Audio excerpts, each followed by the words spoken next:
પ્રાતઃ સભા અમૃત સભાગૃહના ખુલ્લા સભા મંડપમાં રાખવામાં આવી હતી. આજના દિને 32 સમર્પણશુરા નવયુવાનોએ સ્વામીશ્રીના હસ્તે ત્યાગાશ્રમની દીક્ષા ગ્રહણ કરી. તેમાં 4 યુવાનો તો તેમના માતા પિતાના એકના એક પુત્ર હતા. આવા ભવ્ય દીક્ષા સમારોહના દર્શનથી પ્રત્યેકના હૈયા પુલકિત થઈ ઉઠ્યા. આ પ્રસંગે સ્વામીશ્રીએ આપેલ આશીર્વાદ. મહારાજની જય, શાસ્ત્રીજી મહારાજની જય, યોગીજી મહારાજની જય.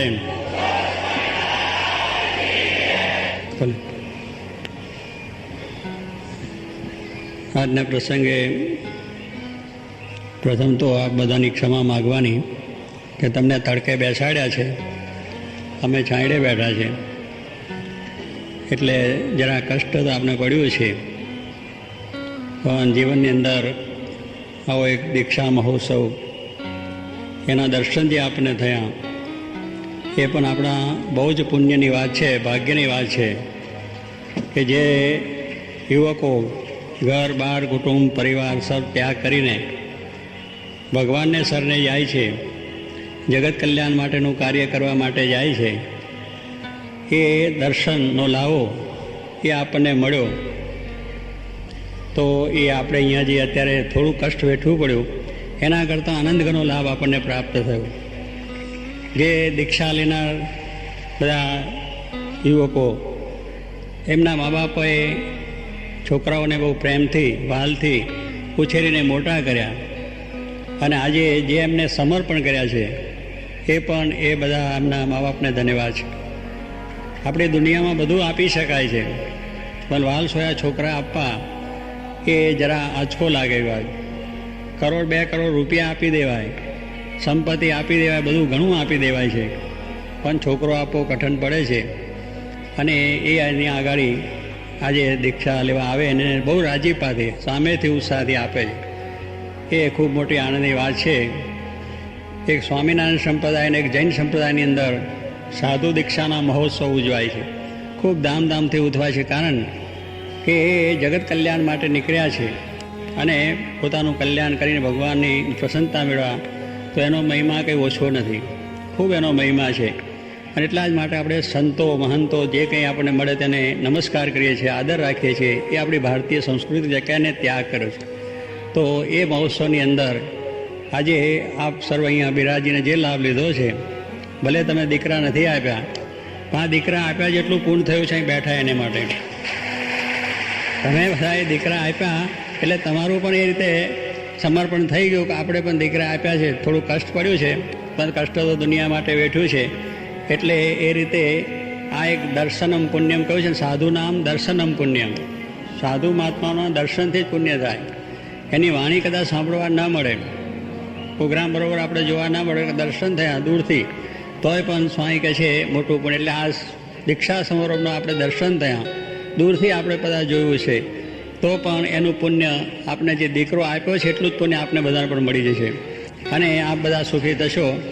એટલે જેને જેને આવા દીકરા સંસ્કારી હોય, ભગવાન ભજવાની ઈચ્છા કરે તો ઈચ્છા કરજો, કદાચ આપણે ના થાય તો એની ઈચ્છા પૂર્ણ કરજો, અને તમને બધાને પણ એનું અનંતઘણું ફળ મળશે. કે આવી એક સારી વસ્તુ જો દુનિયામાં થાય. કારણ કે આજે આ ભૂમિ સંતોની છે, ભારત ભૂમિ સંતોની છે, અને એટલા જ માટે શ્રીજી મહારાજે એવા આદર્શ સાચા સંતો બનાવ્યા, અને એ સંતો દ્વારા જગતનું કલ્યાણ થાય એવી જે આપણી ભારતીય ભાવના છે, અને એ રીતની રીતને રાખીને શ્રીજી મહારાજે આ સંત પરંપરા કરી છે, અને એવા સાચા સંતો બનાવીને આ જગતને અર્પણ કર્યા છે.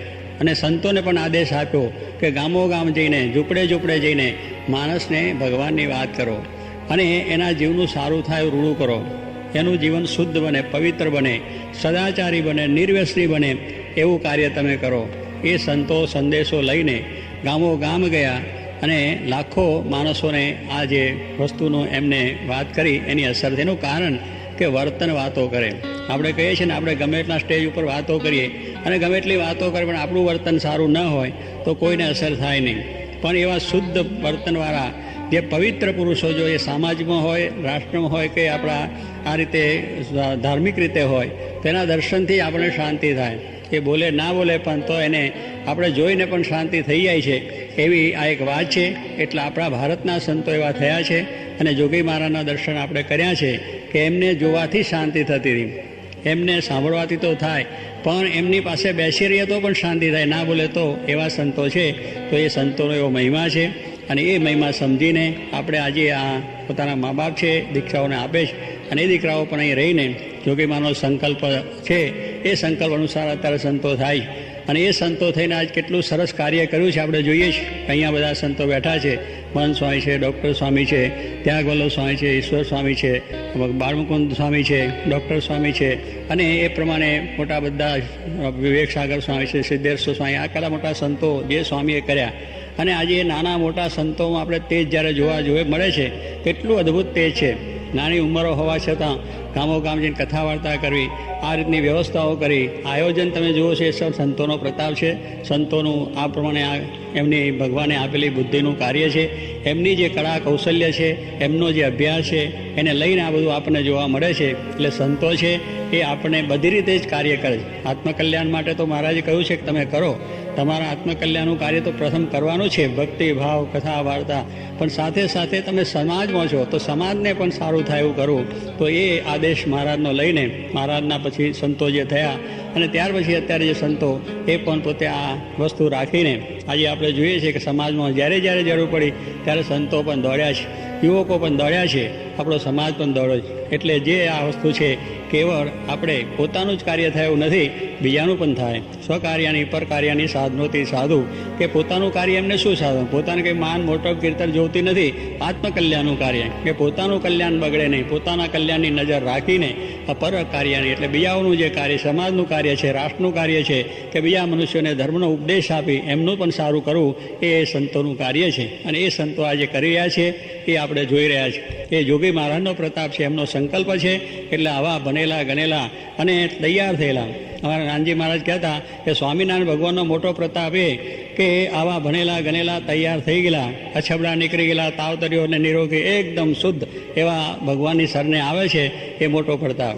અમારે ઉછેર કરવો પડે નહીં, ભણાવવા પડે નહીં, ગણાવવા પડે નહીં, કંઈ કરવું ના પડે, એમ તૈયાર થઈને અહીં આવે છે એ ભગવાન સ્વામિનારાયણનો પ્રતાપ, મોટો પરચો. લોકો કહે છે ને સ્વામિનારાયણનો પરચો શું? આ પરચો કે આવા બનેલા ગણેલા જે આવે છે સેવા કરવા માટે, આત્મકલ્યાણ માટે અને સમાજનું કાર્ય કરવા માટે, એ મોટા મોટો આપણા માટે એક ચમત્કાર છે. અને એ ચમત્કાર એ કે અજ્ઞાન પોતાનું જાય, બીજાનું પણ અજ્ઞાન કાઢીને સર્વ પ્રકારે મનુષ્યને સુખી કરે, એક મહત્તાની વસ્તુ છે. એ વાત આપણને મળી છે, એ વાત આપણા પાસે છે આજે. એ વાત આપણા પાસે એટલે ભગવાન શ્રીજી માના સંકલ્પો, એમને આવી જે શુદ્ધ પરંપરા કે આ દુનિયાની અંદર સમાજમાં સંતો કેવા હોવા જોઈએ, કે આજે દુનિયામાં ભગવે લોકો બધા ઘણા થાય છે, એમાં ઘણી રીતે આપણે જોવા મળે છે. અને એવા સારા પવિત્ર પુરુષો જ્યારે આપણને મળે ત્યારે શાંતિ થાય છે. એટલે મહારાજે એ રીતે સાધુના જે સાચા સંતોની વાત છે એવા સંતો બનાવીને જગતની પાસે મૂક્યા છે. અને એ આજે જગતનું કાર્ય અત્યારે કરી રહ્યા છે કે જેથી કરીને આપણને શાંતિ થાય. એટલે આવો એક સમાજ જો આપણે થશે, મહારાજે મેં કાલે કહ્યું એમ શિક્ષાપત્રી અને શ્રીજી મહારાજ વિશેની નિષ્ઠા બે દ્રઢ આપણે કરવાની છે. આજ્ઞા અને ઉપાસના બે વસ્તુ મુખ્ય છે. શાસ્ત્રી મહારાજે જે અક્ષરને પુરુષોત્તમની મૂર્તિઓ બેસાડી એમાં એમને એ જ કહ્યું કે અક્ષર રૂપ થઈને પુરુષોત્તમની ભક્તિ કરવી છે. અને શ્રીજી મહારાજની જે આજ્ઞા જે આપણે શિક્ષાપત્રી આપી છે અને આ પ્રમાણે એમનો આપણે સ્વામી અધ્યાત્મન સ્વામીએ જે આપણને ચિદાનંદ સ્વામી મહા જે સમર્થ સંત છે, બહુ જ પવિત્ર સંત છે અને દર્શન કરવા યોગ્ય એવા પુરુષ છે. એમનો મહિમા જેટલો ન કે એટલો એવા પવિત્ર પુરુષ, નિર્માની, આટલું બધું એમને શિષ્યો, સમાજ મોટો છતાં પણ એવા નિર્માનીપણે રહી અને આ જગતનું કલ્યાણ કરી રહ્યા છે, જગતને સાચે માર્ગે દોરી રહ્યા છે. એમને પણ આ રીતે શિક્ષાપત્રીનો હાર આપીને મોકલ્યો કે આ શિક્ષાપત્રી પ્રમાણે આખા સમાજનું આપણું જીવન થાય તો સર્વ પ્રકારે સુખી થાય, એવા આશીર્વાદ પણ એમને મોકલ્યા છે. તો આપણું જીવન એ માટે જ મારે કહ્યું આજ્ઞા અને ઉપાસના. આજ્ઞા કહેતા શ્રીજી માની શિક્ષાપત્રી, ઉપાસના કહેતા ભગવાન સ્વામિનારાયણ વિશેની આપણી અનન્ય નિષ્ઠા. આ બે વસ્તુ જો હશે તો આપણને સર્વ પ્રકારે સુખ શાંતિ થશે. તો એવો માર્ગ આપણા હાથમાં આવ્યો છે. તો એ માર્ગની વિશે આપણે દ્રઢતા થઈ અને સર્વ પ્રકારે બધા સુખિયા થઈએ, એ જ મહારાજને પ્રાર્થના. સર્વને જય સ્વામિનારાયણ.